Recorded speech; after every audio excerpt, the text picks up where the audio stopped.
വീണേ ഏഷ്യാനെറ്റ് വീണേ, തലയും കുത്തി വീണേ. പുതിയ മാർക്ക് റേറ്റ് പുറത്തു വന്നപ്പോൾ ഏഷ്യാനെറ്റ് വീണ്ടും അടപടലം തലകുത്തി ഒന്നാം സ്ഥാനത്ത് നിന്ന് രണ്ടാം സ്ഥാനത്തേക്ക് വീണിരിക്കുകയാണ്. കഴിഞ്ഞ ആഴ്ച തുടർച്ചയായി 5 ആഴ്ച പുറകിൽ നിന്നതിന് ശേഷം കേവലം 2 പോയിന്റിന് കടിച്ചു തൂങ്ങി ഒന്നാം സ്ഥാനത്തെത്തിയ ഏഷ്യാനെറ്റ് ഇപ്പോൾ ദയനീയമായിട്ട് രണ്ടാം സ്ഥാനത്തേക്ക് നിലംപൊത്തുകയാണ്. രായു മുതലാളി എറിഞ്ഞ ലക്ഷങ്ങൾ വീണ്ടും വേസ്റ്റായ അവസ്ഥ. ഇന്നിപ്പോൾ പുറത്തു വന്ന പുതിയ മാർക്ക് റേറ്റിംഗിൽ 116 പോയിന്റുമായിട്ടാണ് റിപ്പോർട്ടർ ഒന്നാം സ്ഥാനത്തേക്ക് എത്തിയത്. തൊട്ടു പിന്നാലെ ഏഷ്യാനെറ്റ് 114 പോയിന്റുമായിട്ടുണ്ട്. പക്ഷേ പോയ ആഴ്ചയിൽ 91 പോയിന്റുമായിട്ട് ഏഷ്യാനെറ്റ് ഒന്നാം സ്ഥാനം തിരികെ പിടിച്ചതിന് ശേഷം വലിയ വാഗ്വാദങ്ങൾ ഉന്നയിച്ചിരുന്നു.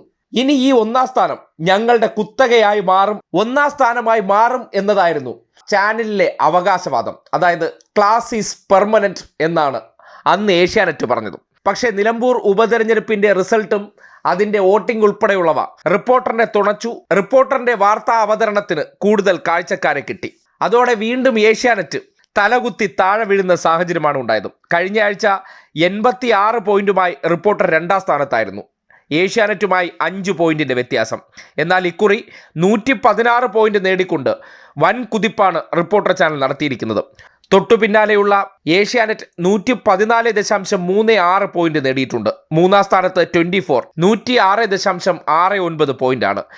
നാലാം സ്ഥാനത്തുള്ള മനോരമ 52.55 പോയിന്റ് നേടിയിട്ടുണ്ട്. അഞ്ചാം സ്ഥാനത്തുള്ള മാതൃഭൂമിക്ക് 45.83 പോയിന്റാണുള്ളത്.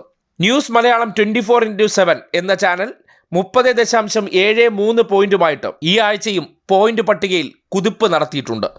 കഴിഞ്ഞ ആഴ്ച ന്യൂസ് മലയാളത്തിന് 27 പോയിന്റാണ് നേടാനായത്. കഴിഞ്ഞ ആഴ്ച 8ാം സ്ഥാനത്തുള്ള കൈരളി ജനൻ ടിവിയെ വെട്ടി 7ാം സ്ഥാനത്തേക്ക് എത്തിയതും ഈ ആഴ്ചത്തെ ടാം റേറ്റിലെ വലിയ നേട്ടമാണ്. 26.52 പോയിന്റുമായി കൈരളി മുന്നേറിയപ്പോൾ ജനൻ ടിവി താഴേക്ക് പതിക്കുകയായിരുന്നു. ഒപ്പം സംഘപരിവാറിനെ സപ്പോർട്ട് ചെയ്യുന്ന മറ്റൊരു ചാനലായ ന്യൂസ് 18 9ാം സ്ഥാനത്തും മൗദൂദി ചാനലായ മീഡിയ വൺ സ്ഥിരം 10ാം സ്ഥാനത്ത് തുടരുന്ന അവസ്ഥ. എന്തായാലും പുതിയ മാർക്ക് റേറ്റിംഗ് വരുമ്പോൾ ഏഷ്യാനെറ്റ് മുതലാളി രാജീവ് ചന്ദ്രശേഖരന് BJPക്ക് അകത്ത് നഷ്ടപ്പെടുന്ന സ്വാധീനം പോലെ മാർക്ക് റേറ്റിംഗിൽ ഏഷ്യാനെറ്റിന്റെ സ്വാധീനവും അനുദിനം നഷ്ടപ്പെടുകയാണ്. പ്രേക്ഷകർ കൂട്ടത്തോടെ സംഘി ചാനലിനെ കൈയൊഴിയുന്ന അവസ്ഥ. തുടർച്ചയായ 5 ആഴ്ച പുറകെ നിൽക്കേണ്ടി വന്നപ്പോൾ ലക്ഷങ്ങൾ പൊടിച്ച് വലിയ ശ്രമങ്ങൾ നടത്തി തിരിച്ചു കൊണ്ടുവന്നെങ്കിലും അത് കൺസിസ്റ്റന്റായി നിർത്താൻ പറ്റാത്ത അവസ്ഥയിലേക്ക് ചാനലിന്റെ വ്യൂവർഷിപ്പ് കുറയുന്നു എന്നുള്ള ഞെട്ടിക്കുന്ന വിവരങ്ങളാണ് പുറത്തു വരുന്നത്. എന്തായാലും ടാം റേറ്റിംഗ് കിടമത്സരത്തിൽ റിപ്പോർട്ടർ ചാനൽ വീണ്ടും തെളിയിക്കുകയാണ് മലയാളികൾക്ക് വാർത്താ അനുഭവത്തിൽ കൂടുതൽ താല്പര്യം റിപ്പോർട്ടറിലേക്ക് എത്തിയിരിക്കുന്നു എന്നുള്ളത്. അത് വരും കാലങ്ങളിൽ ഏഷ്യാനെറ്റ് എന്ന സ്ഥാപനത്തിന്റെ നട്ടെല്ല് തകർക്കുമെന്ന് ഏറെക്കുറെ ഉറപ്പായിട്ടുണ്ട്.